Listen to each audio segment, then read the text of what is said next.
There was a point that I forgot to make when doing my video on what I'm prioritizing in my next EV purchase, and the reason I know this is kind of a hot take and not something everybody's going to want to hear, which is why maybe it'll make for an interesting YouTube video, is because my perspective changed very drastically over the years. Before I bought my first electric vehicle, a Tesla Model 3 rear-wheel drive, I was very excited and very interested in full self-driving. I had played around with it in my friends' cars, and I had rented Teslas in the past. And I was always so impressed when I could turn on autopilot and, the car was doing the work for me. You could even have it change lanes, and summon always blew my mind. But I must admit, coming up on 3 years of ownership now, having used the latest generation of full self-driving and having experienced it myself in other vehicles, it's not actually something that's a big priority to me anymore. Don't get me wrong, it is cool. I love experimenting with it, especially when there's a new software version where there's just a bunch of new improvements that have rolled out. And I'm excited for all of my friends out there who bought FSD and really enjoy using it on a daily basis, but I've paid for it in the past and I've taken the free trials and I've used it for months at a time, and I got to admit, everything involving autonomous driving with my car has just been a complete and utter disappointment. Like, every time I get excited by it, every time I'm like, ooh, maybe this update will be a big deal, it ends up letting me down. It always makes me go, oh, you know what, this situation is weird, or I don't like the way it handles the speed on this street, or I don't like the way it creeped into that intersection, or I don't like the way it has to stop twice at stop signs. Maybe it's because I live in a rural area or something, but in case some of you are wondering, like, why doesn't Drew want to talk more about Robo Taxis, or why doesn't Drew want to do more videos on full self-driving, it's mostly because I've seen the deadlines on it miss so many times, and I've seen so many issues pop up, and Elon, particularly with Tesla, kind of promised the world with FSD. Like, the whole company was going to be restructured around full self-driving, and that may still happen. Maybe it's like the Tesla Semi, and we thought it was going to take 3 years, and it ends up taking 7 or 8 years, and it's still amazing. It just took way longer. But ultimately, as I've gotten older and as I've gotten more busy, I've had less and less margin in my life to feel like, oh yeah, let's turn on FSD. Let's see how it performs today. Because most of the time, FSD these days, like, it can do a lot of things by itself, but it definitely won't do it as fast as I can do it. It can't park like I can. It can't drive like I can, and it doesn't move out of the way when it should, or it accelerates too much when it shouldn't. And maybe it's because I've discovered I'm a bit of a control freak. I don't like giving up control, and also as I'm managing my own social media and trying to manage all of the Telosive stuff, but also I've been running the Telo Truck social media, I'm spending more time on my phone than I've ever spent in the past. And I just know for a fact that even if we had level 5 autonomous driving, and it worked flawlessly, it drove just as well as I did, and now we don't need to own cars anymore, I can just get in the car and it drives me where I need to go, I still know that if I was given the choice to not pay attention while driving anymore, I would probably just go back to using my phone. I would be responding to emails, I'd be answering questions on social media, I would go back to work. And these days, between all of the driving I have to do for work and for pleasure and visiting friends, visiting family, some of them are further away than others, of course, I've actually decided that driving manually is actually probably kind of a good thing for me. So much of my life I spend looking at screens, and I try my best to make time to go on walks and go on hikes and enjoy nature and get away from everything. But sometimes there's just so many people that need you in your daily life, and there's stuff even outside of work that's requiring me to drive quite a bit these days. And I've noticed that driving actually gives me a decent excuse to stop looking at screens and stuff really close to me, because most of the time you're driving, you're looking at the horizon, you're looking at the road ahead. So my eyes are finally getting to focus on something far away, whereas most of my day I'm focusing on things right in front of me, and that's affected my vision. So I definitely have to wear glasses now when I drive. But also I find it a little bit therapeutic to just be like, okay, I can't work right now, I can't respond to emails, I can't respond to all the texts I'm getting, and I just have to focus on what I'm doing, staying on the road and being safe, and just being aware of my surroundings. So it's not only just a mental break of like, okay, I can't edit videos right now, I can't answer emails or social media questions right now, I have to just look at the road ahead of me, no pun intended, and that forces me to actually look outside and enjoy nature a little bit more. I live in a pretty rural area, so I get to see the trees, I get to see the grass, and I get to see a lot of the animals outside. There's a lot of farmers out here, so I'll see sheep off the side of the freeway, or I'll see cattle, and sometimes there's baby cows running around. And I've actually found, wow, this is actually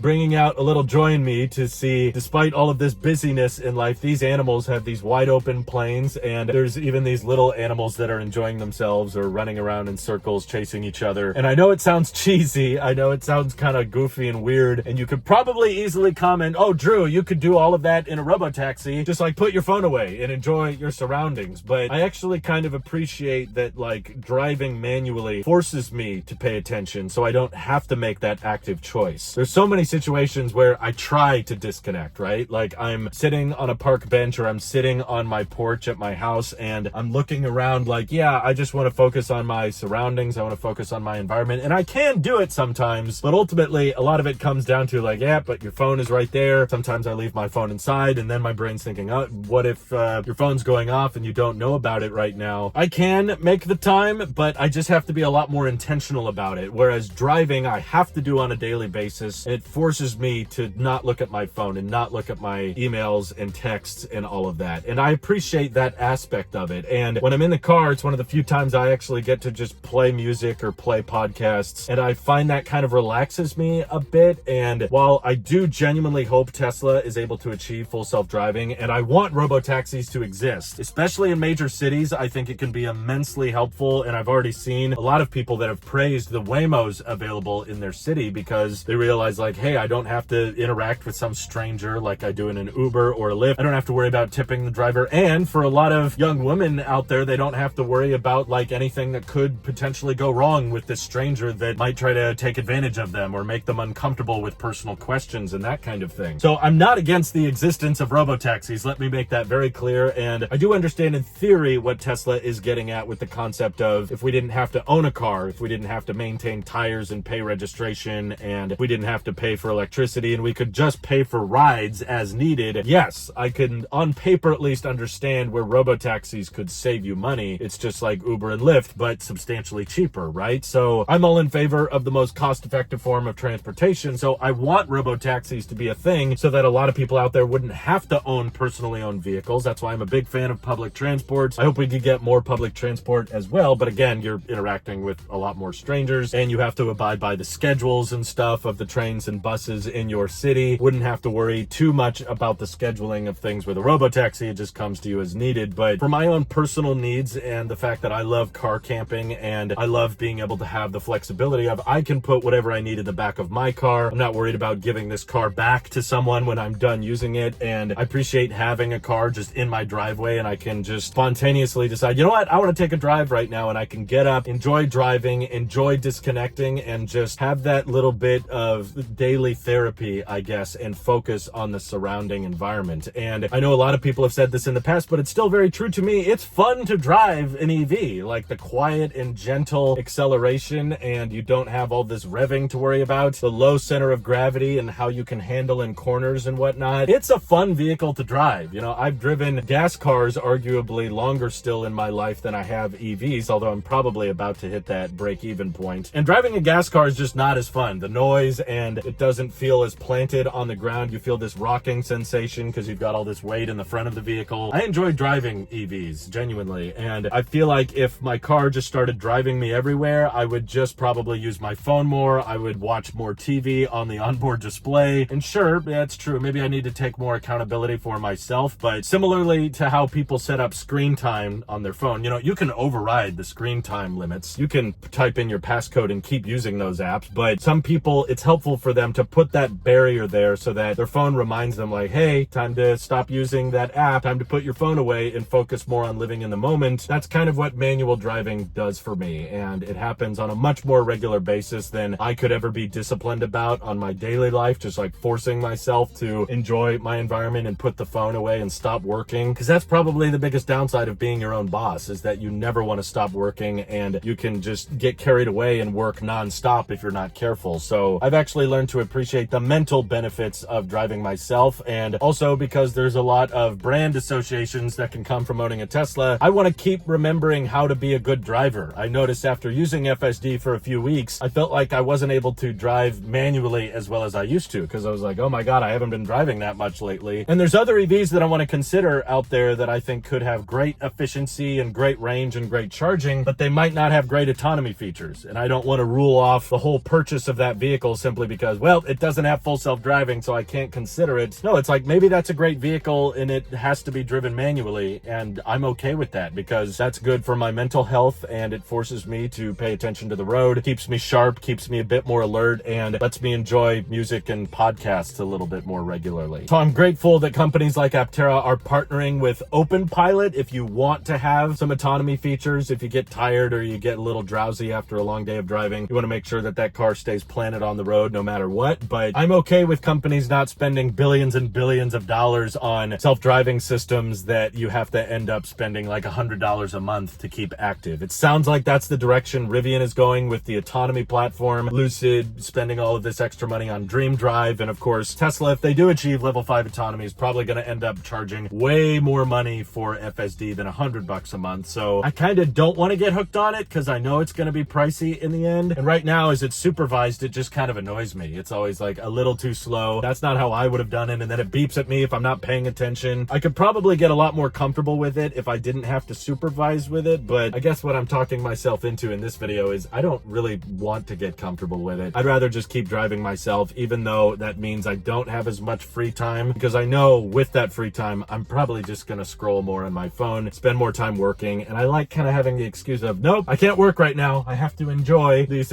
funny cows that are running around the side of the freeway, or what are these sheep doing over here? And what kind of cars can you see on the road? You know, like you would miss so much if we just didn't have to pay attention to our surroundings. So I'm okay with manually driving for now. I know it's a bit of a hot take, but that's why there's no full self-driving on my Tesla currently. And even though I have hardware 3, I don't really care about paying for FSD to get a free retrofit to hardware 4 or whatever. What do you guys think? Do you like driving yourselves, or are you excited for a level 5 future? Feel free to let me know your thoughts down in the comments below. And thank you to everybody supporting this channel directly. Seriously, helps us out a ton, as does just watching these videos. So thanks again. Have an excellent rest of your day.